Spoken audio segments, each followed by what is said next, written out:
So please welcome to the stage Alysha Dino, the Publisher Development Director at Publica. Good morning.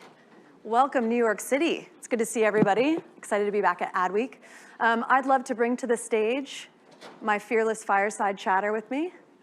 I'll let her introduce herself when she gets up here. So before you introduce yourself, oh gosh, let's do name, current role and company. Okay. And then let's do your first job ever. Okay. Well, thank you for having me. Yeah. My name's Abbie Reichner. I am a VP of Programmatic Strategy and Operations at Fox. And my first ever job straight out of college, I worked for a super small DR agency out of Santa Monica in California. That's so awesome. I was placed in those long form midnight spots. I love that. Cable I TV. love that. And weren't you saying something about like you were doing the 1-800 ads? Yes, all the 1-800 creatives. Awesome. So let's get into the questions. Our fireside, it's going to be very focused on CTV. It's where you and I live most of our industry career right now. So for publishers new to constructing CTV ad breaks, where should they start? Yeah, I mean, I think at its most basic, right, you need to decide what type of strategy you're going to have with the inclusion of programmatic. So is it a direct IO first strategy, a programmatic first strategy, or sort of that combination of the two? So if we look at Fox Sports as an example, we have a lot of live content. In fact, I think it's close to like 90% of our Fox Sports digital content is live. So taking that into consideration, we really want to continue to deliver a premium ad experience for our viewers. We have those live games where a lot of people are tuning in and they're super engaged. So that premium ad experience is really important for us. Because of that, in order to guarantee that, we do have a level of reliance on direct IO and those guarantees. Now, initially when we brought in programmatic, it was, what if an MLB game goes into extra innings? Right. We want to make sure that we still have that demand to continue to deliver those ads through something that might be somewhat unexpected or unplanned. So that is historically where we brought in programmatic. We've seen a huge shift, right, in buyer behavior from direct IO into a programmatic execution. And we really do want to support however a buyer does want to transact. So that's another component of what our strategy is, making sure that we can support the market needs and the buyer needs. And then I think it's important to note that Fox is a traditional broadcaster. Right. So we have a longstanding history of, upfront relationships and those upfront negotiations. And we started in digital with direct IO. So our strategy for Fox Sports is really going to be that mixed programmatic and direct IO.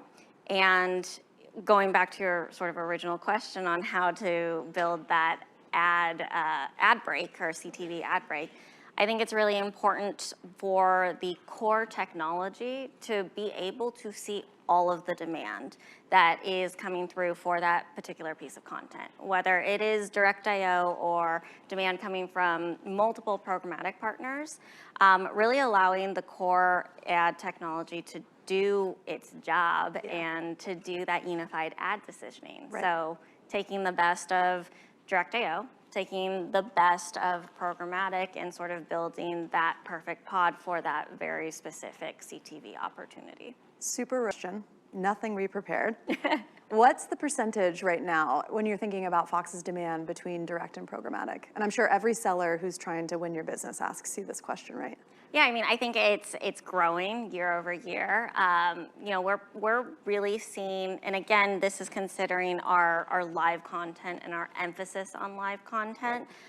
We're probably seeing, this year a 20-80 split, 20% programmatic, but we're anticipating that to increase to probably 40%, so double. Right. And again, that is just reacting to marketplace needs, reacting to buyer requests, and that shift from your traditional direct IO into programmatic, whether that is programmatic guaranteed or PMPs or curated marketplaces. Yeah. And when I think about that, right, what does the relationship look like today between an ad buyer and a publisher? Especially we just talked about upfronts, direct IOs, programmatic, which programmatic can mean many things, right? Programmatic guaranteed, PMPs, open marketplaces, depending on how much you lean into it. Yeah, I mean, I think it's super important for the advertiser or the marketer to have that direct relationship with the publisher, and for the publisher to understand what the goals and the KPIs are of that advertiser and to work with them. So you want to transact through a private marketplace, but you want that to be towards your guaranteed upfront commitment. We'll have a chat about that, we'll talk about it, and we will together and collectively figure out the best path forward. So that relationship, I think, is really important and to be on a one-to-one basis. Yeah, and we were talking about earlier, like, whose responsibility is it, right? Like, is it Fox who's continuously managing the demand partnerships and relationships and making sure that you're holding them accountable? Or are you expecting them to be coming to the table more? Yeah, I mean, I think there's a level of education that's happening right now, right? And it's happening at all different levels, whether it is the platform, the programmer, the content owner, or internally at the agency. And we see those relationships sort of come to us at different points. So if a buyer is, say, transacting or activating against a DSP marketplace or library deal, right, we might get that outreach directly from the buyer to have that one-to-one relationship. So everything is sort of indirect in that manner, right? Yeah. So we have our direct relationships, and that comes from our upfronts, and that comes from our long-standing relationships with the agencies and the holding companies. But then we also have these sort of leads that are coming through different pipes or different platforms and different partners. So when you're having these conversations with these buyers, what type of data should publishers keep in mind that they can actually transact on or utilize in the negotiations from a publisher perspective? Yeah, I mean, so transparency continues to be a hot topic, and right, we're always looking to solve for that ask for more transparency. And it is something that we want to support. And I think, first of all, it's really important for us as a publisher to really understand what is that data being used for, right, and what is the purpose for this increase in transparency. The second thing is you know, how do we provide that transparency to the marketer? It might not be in real time through the bid stream. It might be post-bid through like a post-campaign report. So again, we want to be able to provide that. We just want to understand also like how it's being used. So technically speaking, through the bid stream and in real time, you can send a slew of information. right. We need to be cognizant of what we're actually sending through the bid stream, because we also want to protect the privacy of our streamers and our viewers. So kind of playing that balance of, you know, providing that transparency in all of the data that the marketers are requesting, but in a privacy safe way. Another rogue one. Is there like that metadata that you're constantly being asked to pass from the marketers? Yeah, I mean, any content metadata is being Is one asked. more than the other? I think show level data has been a request, and for content, I think what I've seen is there is so much data-driven deals or addressability, and the market is moving in towards those data-driven deals.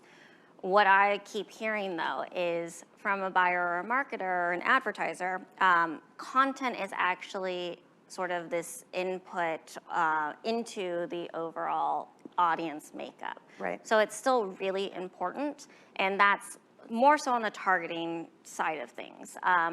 Where you're talking about as far as like the request for content metadata, we're also being asked that so the advertiser can almost understand where their audience is spending time, right, and what content is their audience like actually viewing. Yeah. So I think that's a huge part that has been coming up. And then of course there's sort of the brand safety. So did my ad run in what the advertiser considers as brand safe content? Right. So sort of that validation. Yeah. And we, like at Fox, we definitely want to be able to provide that content level information, whether it is show title, genre, content rating.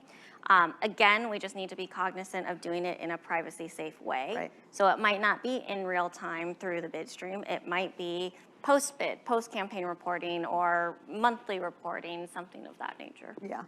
Can you talk about the ROI that comes with the inclusiveness of passing this type of data? Yeah, I mean, I think part of this is all negotiations, right? Right. So the more transparency advertiser is asking for, are they essentially willing to pay for it, Right, right. And can we negotiate those terms within, that campaign term, or is it a larger upfront conversation, or, are they expecting for us to provide that just based off of their transacting with us? So that's an ongoing conversation. I think it really depends on the relationships that we hold and who we're working with and what we're willing to provide or what we're willing to ask for as a value exchange. Yeah, and I think something fascinating that I learned this morning with you is that Fox is very open in your ecosystem. So how often do you hear from a marketer that you need to have a certain level of a partnership with a data or a measurement company to facilitate that negotiation? And how different is it across the marketers?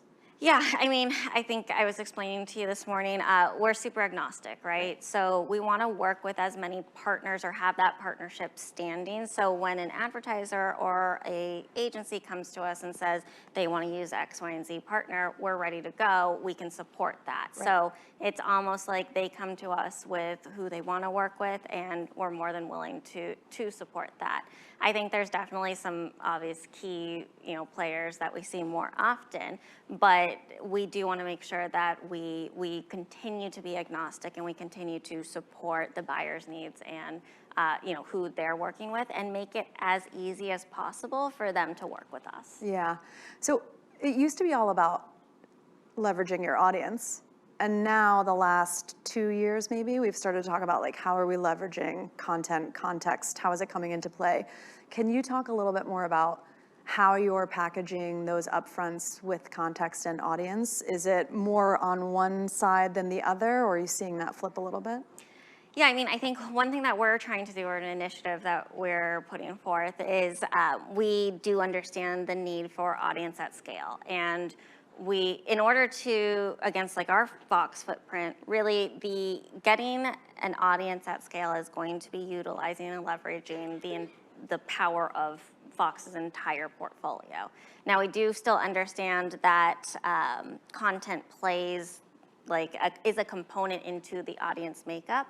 So we have a product called One Fox, and Right. that is our entire portfolio, and it's really meant for marketers who are looking for a very specific audience and that audience at scale.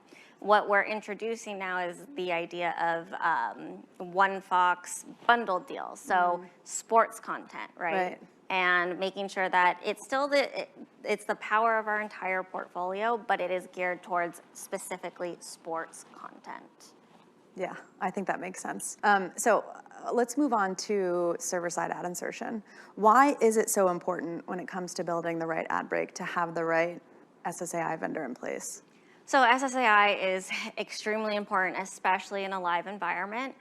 Again, we are super focused on live inventory, whether it's live breaking news or live sports or tentpole events or show premieres. So we are really leaned in on live content. SSAI helps us provide a sort of seamless viewer experience regardless of what channel a viewer is watching. So following that viewer, say they are watching 2 different games, and as they flip back and forth between those 2 live games, we're able to still continue to serve them a truly premium viewer experience.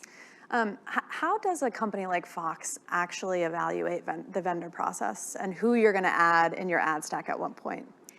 Yeah, I think it's a twofold, right? So we, like I said, we're super agnostic to who we work with, and we want to make sure that we do work with anyone in order to support a buyer's need or the client's need. we will leverage different partners for different things. So whether it is a gap in our technology or a challenge that we're facing, or a buyer has a preferred partnership with that vendor or that partner, we kind of look at it from the business standpoint. Now, the second evaluation is really more technology focused. And as I mentioned from your first question, it's super important for our core ad technology to be able to see all of the demand that is coming through. So does that partner integrate where our core ad technology can do that ad decisioning and have that sort of unified auction? So I think that's really important, making sure that the integration and the technology is there to back up the business need and the business use case. Right. So solve the solution, solve for the issue with the solution, and make sure the technology actually Absolutely shows up how it says it was supposed to show up. So thinking about all the different vendors you guys use to achieve a seamless ad break across all of your inventory, how do you enforce frequency controls to ensure that somebody who's watching that live isn't seeing the same Geico ad across that 1.5, 2 hour live sporting game? So we really do rely on that core technology that's doing the ad decisioning. If you think about a Hershey's ad that's coming through one programmatic partner, we leverage the technology to basically look at that creative and see, oh, it's actually a Reese's campaign, and associate Reese's as a brand.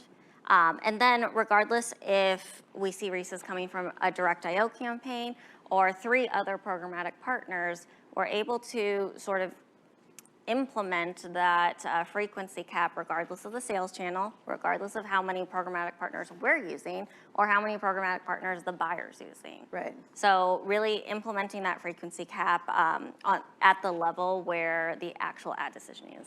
Yeah, and I don't think people realize that you actually have control even down to the commercial spot and the commercial break. So you could say, Hershey can serve, but only one Reese's Pieces ad, and let's separate it by 2 ad breaks. Yes. If we serve it again. Yes, absolutely. So talk to us about unified auctions and header bidding. How are they playing a major role in how you monetize for CTV? So unified auctions incredibly important right now, and really it's to create an even playing field, right, for all of our programmatic demand. So we want to be able to increase the competition with a single auction, and as a result, we're going to see higher yield. We're going to truly see what our inventory is valued in the marketplace. Is live more valuable than VOD? And making those comparisons and seeing how the marketplace actually values our inventory.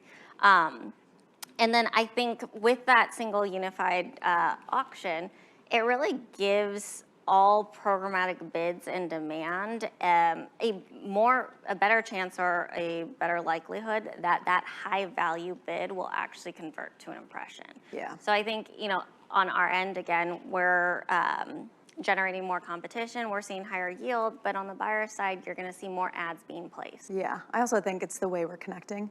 We were talking a little bit too about everything's a little programmatic right now.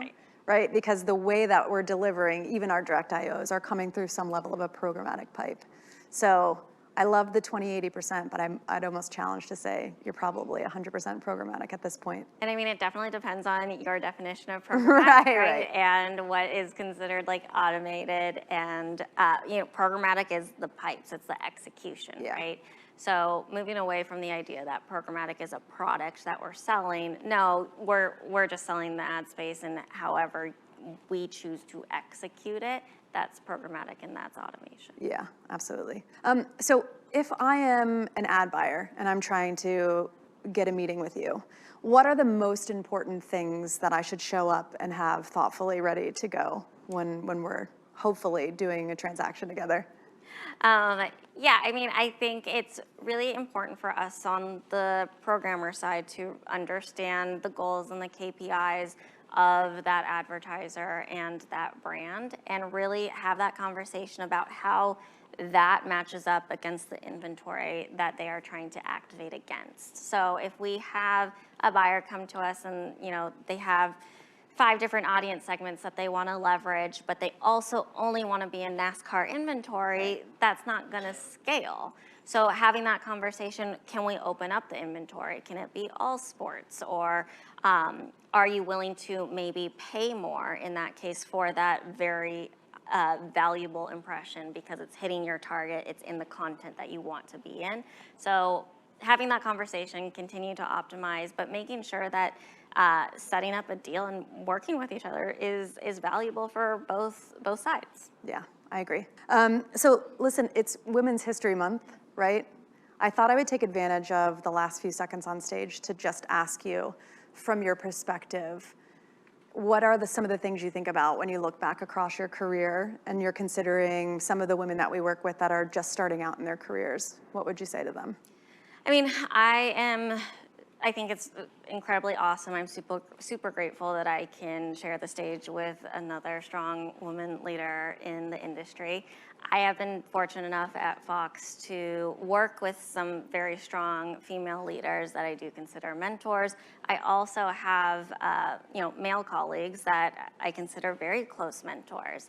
And I think for me, at the end of the day, I am just trying to do my job to the best of my ability. And if a byproduct of that is getting the opportunity to share what I do on a daily basis, what I've learned, and hopefully inspire others like me to do the same, I think that's incredibly powerful. And I'm super excited to be part of that evolution. Yeah, someone once told me to make sure you don't listen to the noise too much, to remember what you're actually focusing on and just stick to that, and you'll see success that way, and male allies, of course. So we're gonna go into the question part, and we do have some virtual questions. There's one from Ashley. Hello, Ashley. She says, Abbie mentioned creating a seamless viewer experience, regardless of what channel they're watching, i.e. flipping back and forth between live games and delivering a premium live ad experience. The question is, what is her definition of a premium viewer ad experience? Ooh, Ashley, wow. So I think, if you think about flipping between different games, right? Right. A premium ad experience is, one, what are the ads that are coming through, but also, two, making sure that the viewer isn't exhausted by the same ad or the same experience. Yes. So when you're flipping back and forth between channels, we want to make sure that we're not delivering the same ad to that same person just because they're watching 2 different games. Right. So I think that's really important, and we've all seen the, back-to-back ads, Yep. and I'm sure it frustrates everyone.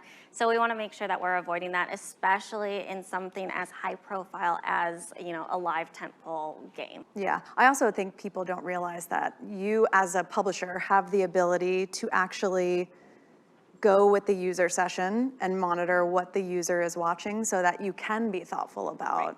I think we're so ADHD now that even if I see Geico, not back to back, but in the same commercial breaks, I'm like, it's almost as equivalent to a back to back. Yep. So now you can separate it by, 4 ad breaks and try to follow that user along in their experience. Yeah, and I think it's really interesting how the user experience has evolved from a technology standpoint, right? And we're able to not only do frequency capping across different sales channels, but we're able to avoid back-to-backs or do industry separation. So taking all of those components and putting those together, that's how we make sure that the ad experience is truly premium. Yeah, I agree.